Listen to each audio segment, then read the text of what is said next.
Hello, everyone, and welcome to Book Talk with Cara. Today, it is so much fun to have my friend Robin Lee Hatcher back. Robin, it's been a little bit since you've been here, so if you want to take a minute and just tell us what you've been up to and update us on your writing before we get started. Sure. It's been almost 5 years since I was That's on Book Talk. Can crazy. you believe that? I And can't. it's an amazing, the things that have happened in those 5 years, it's a big change because I went indie I made the decision in early 2022.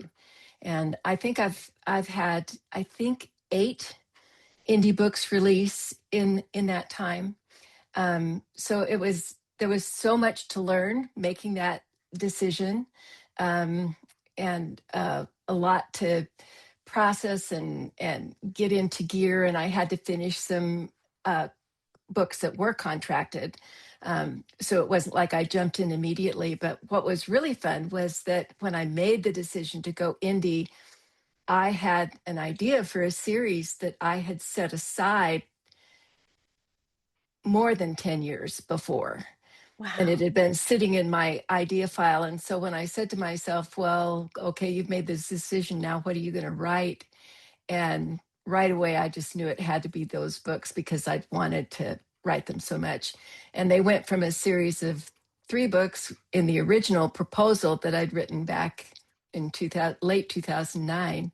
And I'm now finishing book number 6 in this series with seventh that I've started to think about for a way to wrap up the entire series. I love that. And that's part of the beauty of indie publishing is you can bring back and expand on ideas that you've had and that just won't let you go. And To Find Where She Belongs is the book that's coming out now. And it's book 5 in this series, right? Correct. So tell us a little bit about the series and then about To Find Where She Belongs and how it fits into the overall flow of what you're writing right now. Sure. Well, the original series was just uh, I wanted to bring 3 British characters over to America and have them find romance in America. That's the very bare bones of the idea. So the original story introduces the 3 characters that will come to America, and they come to a ranch in eastern Idaho called Eden's Gate, and then each of them find their romance there. Well, as soon as the first book set in Idaho came out, the owner of the ranch is William. He was never part of the original group that I was going to have find romance, but people started saying, William needs his story. Please write William's romance. So that's what To Find Where He Belongs is William's story. And since my original 3 came from England, there was The British Lord, and that title was To Marry an English Lord. And then his sister was To Capture a Mountain Man because she falls in love with a game warden in Yellowstone National Park. And then their friend Roger, not part of the peerage, but he's an artist, and so he's painting in Yellowstone National Park, which is just outside of eastern Idaho. So then I didn't have those 3 came together. So then I was like, okay, now who's going to be the person for William? And my Irish heroine Keeley came walking into my imagination, and she was just the perfect one for him. So, and then the book that I'm just finishing is To Fall in Love at Christmas, and that's the pastor who has also played a role in all the books. He's had a small part in all the books, and I hadn't really intended to write about him, but he sort of had an interest in one of my other heroines, and I thought, well, I can't just leave him without somebody, so I had to find somebody for him. So I love it. she's a Scottish Canadian and comes down. She's a nurse, and so that's how I keep that. The British Are Coming of the series name. That's how I keep that in there. I love it. And I love how there are these secondary characters that you never really intended to write about, but they're just keep holding up their hand going, hey, don't forget about Mhm. me. So Keeley, it sounds like, just kind of walked into your mind and you were like, okay, she's right for this story. But it's about belonging. So what does that look like for her at the start of the book and how does that evolve? Well, at the start, she's looking for a place to belong. Um, but what she really needs to find is a place in God's heart to belong. That's Mm, certainly part of it, and then someone to belong with, and that's how the story evolves. But she's a damaged heroine. She thinks that her sins are too great to be forgiven to make her worthy, and so that's her journey of finding that place in God's heart, mhm. that she belongs. I love that. And so many people can relate to that and thinking that what we've done is just too much, it's too far. And yet God says that's just not the case. So, who offers grace first? How does she find out that she can be worthy of God's grace? Oh, it's definitely William who offers the grace first. There's always in my books, yes, both characters go on a journey, but I usually know the one character is stronger in for the most part, and the other one has the greater arc Mhm. um, to fulfill. William is he's strong in his faith, and he's a very giving, loving character, and so he was just perfect for her. Although he has to overcome an issue of pride of his own, and recognize that as well, which allows her to finish that healing process. I love that. Um, and that can be such a beautiful, reflection of how life is. It's very rare that we're all at the same place at the same time, going through the exact same journey, but we all have some place that we need to grow and change. And as I like to tell people, I'd love to be perfect, but I'm actually Mary Poppins because I'm practically perfect. There's always something that has to be rubbed off and sandpapered, and sometimes it's bigger. It's not practically, it's like completely imperfect. Uh, but finding that and being honest and truthful with ourselves about it is so important. So, what's his journey like? Because I would imagine for a guy who is in such a good place overall, that could be really hard. So, how did you set that up where he could come to that place of reckoning or understanding? Well, I think he has to really understand her wounds first. That's really what he has to come to, is not oh, how do I say this? Um, he just really needs to um, not expect perfection from others. Mm, That's part of it, and so when her secrets are revealed, when her sins are revealed, because she keeps them very secret and very close to the vest, and she's one of the people that she's sinned against was his sister, so that is the biggest hump that comes in that dark moment, when it looks like things won't work out for mm. them. Yeah, no, I can definitely see where that would cause some serious questions between them. So you've talked a lot about how the series is set in Idaho. Yellowstone plays a part in it. And a lot of your books are that way. They're very atmospheric. They are set in place and in location. So how do you do that? How do you create these locations, these books where the setting becomes a character almost in its own right? Well, I work really hard to to get that language on the page that helps people see the setting. I have a great love for my state, and that goes from the Panhandle way up north to the which are forests and lakes, and southern Idaho is high country desert. So we're talking sagebrush and river canyons Nothing would grow there if it weren't for the Snake River, flowing Mm. through that we've been able to irrigate from. And I love it all, and I claim it all, even though I was raised in the southwest corner.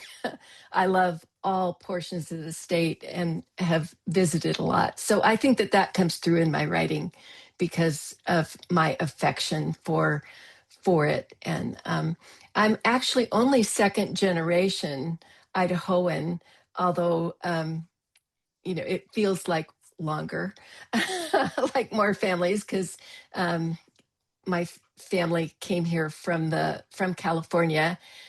They'd owned lemon orchards. My grandparents owned lemon orchards, and they came up to Idaho after one of the daughters were so ill that they had to sell, and they came up here because one of his brothers, Grandpa's brothers, was here. But that was in the 1920, must have been about the year that they moved here. Oh, So it's wow. been over 100 years. That's incredible. And I can even just tell by the way you're talking about it that you've just kind of lit up and you're like, I love my state. That's how I feel about Nebraska. I'm like, I don't live there anymore, but it's still home. And there's something special about a place where you're like, it's still a part of me and it's still, there's a beauty that then you can Mm. translate to the page.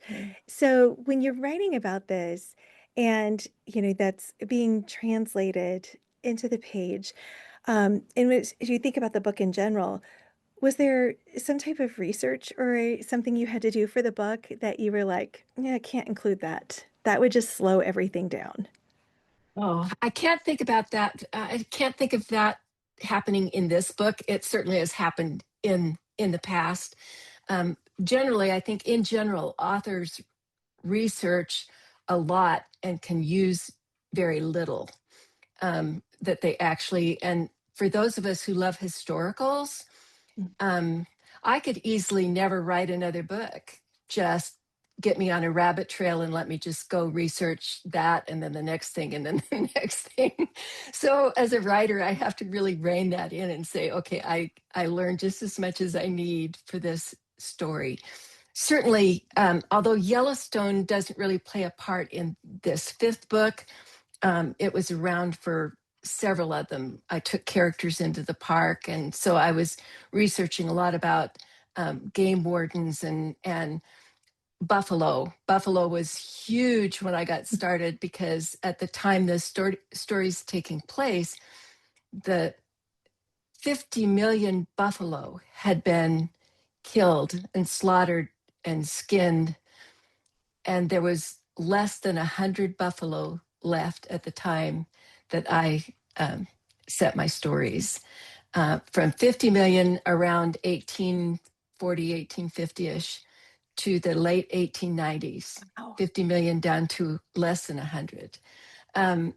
So even though I wrote about that a little bit, it couldn't play a huge part in the story, but it's a fascinating fact that I want to get in there, that as you research it and try to imagine what happened in those just really a few decades, um, yeah, is stunning. absolutely. And to think, I didn't realize it was 50 million. And so I'm even sitting here going, that's a lot of bones. Yeah, in fact, they harvested the bones off of the plains were just covered in them. We're getting off track, but I've got to share it because the plains were covered with them because they just skinned. They took the skins and sold the skins, and they sold those skins and made money, but they actually made more money when they started harvesting the bones, and they would pile them next to the railroad tracks, and they were like 4 and 5 stories high of bones that then the trains came in and got, and they used them in medications and all kinds of things. I can't really imagine all the things they used Wow. the bones for. um, so yeah, it's pretty stunning, and I had never known that the buffalo went all the way to Florida. I didn't know that. I'm such a Midwest girl, like the true Midwest. Like Nebraska is the middle of the country, y'all. Yeah, Like being in Indiana and they're like, we're the Midwest. I'm like, no, you're not. Look at a map. That is not the yeah. Midwest. I love Indiana, but you're not the Midwest. And you being from Idaho, you get it. Like, Right. No, look at the map. Depending on Yeah, if you're doing continental or you include Alaska and Hawaii, the middle of the country is Nebraska or Kansas, y'all. It's one of those two. right. And so, but I don't think that the buffalo is going to Florida. I think of him as Yeah. being like in the middle of the country. Yes, I had never, that to me was Buffalo were a was a Western thing, Yeah, like the Sioux Indians in the exactly. Dakotas The and down Pawnee, that all way. that. Yeah. So I had not known that, the killing of the buffalo, it forced them more to the west as the men and civilization began encroaching on the Oh, land where wow. they had been. Okay, I just learned something. I love it. I love it. Okay, so when you think about this, what's a line? Getting back to the book. I mean, that's what we're here for, I guess.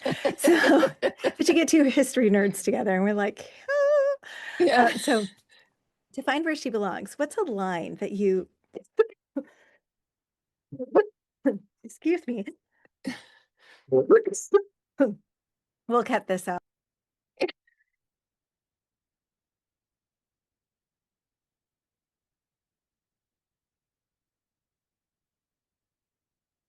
I've only been breathing for 50 years. You can't tell. It's okay. I can choke on saliva, so I get it. Yeah, it's a unique skill set I have. All right. So when you think back to find where she belongs, what's one of those lines that when you think back to the book, you're like, oh my gosh, this captures the essence of the book?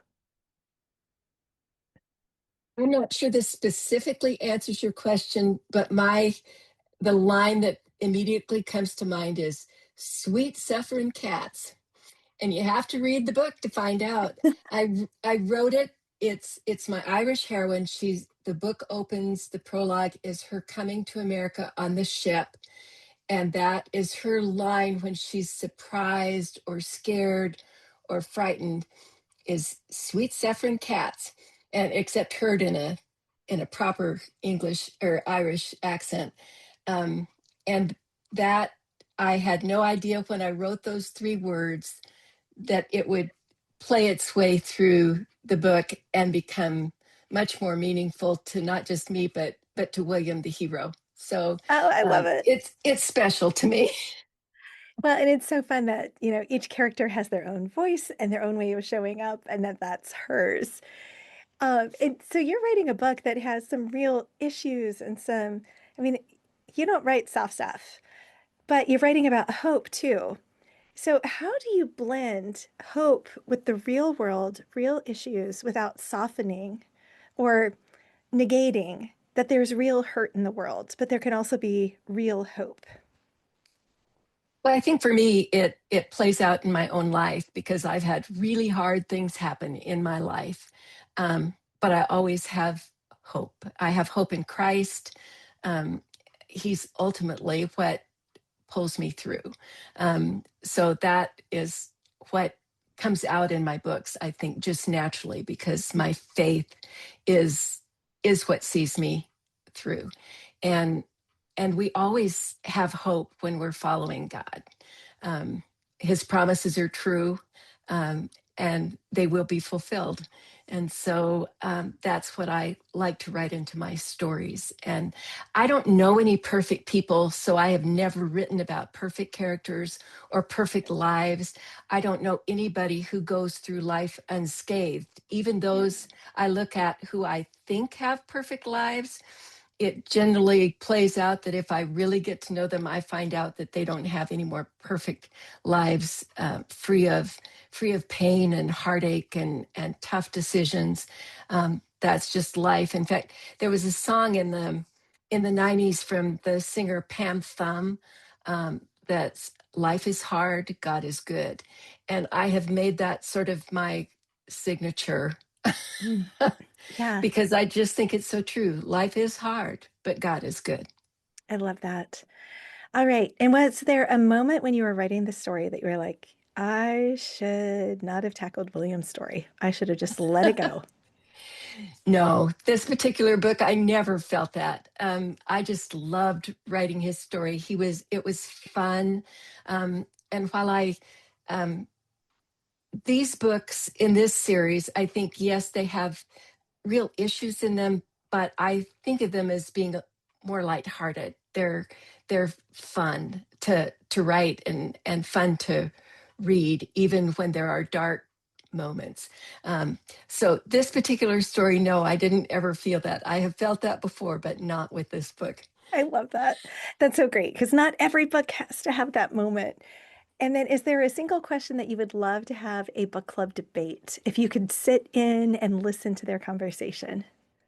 Actually, I put this on my screen, so let me get it. I, I would say, in answer to that question, would be the one that how do her past choices shape her view of herself and of God? Mm. That would be what I would love to hear a book club discuss. Yeah, I love that because it gets into the kind of the heart of the story. All right, now for the lightning round. 3 words to describe the book's vibe. Tender, hope filled, and redemptive. One trope you embraced and maybe one you subverted. The trope, I think, was the wounded heroine. Mhm. Um, can't think of one that I subverted. Yeah. Um, so I'll just stick with the one that I had was the wounded heroine. I really embraced that. And if readers love this, then they'll love to find where she belongs. Okay, I almost hate to say this because redeeming love is is I thought of so that. valued, but I would have to say if you love redeeming love, you'll love to find where she belongs. I love it. And then the last question. Do you have a favorite line other than the one we already talked about? Um, I think God forgave me. How could I not forgive you? And that sums it up, doesn't it? That sums it up. So, Robin, thank you for being here today. Where can readers find you and learn more about you and your books? My website is robinleehatcher.com, ROBINLEEHATCHER. My books are available on, um, well, some of my books are wide and some are exclusive to Amazon. So they can find me on Amazon. Probably the easiest way to find out where books are available is to go to my website, and then there are links to where the books can be purchased. Awesome. Well, thank you again for joining me today. It was so much fun to see you again. Thanks so much, Cara.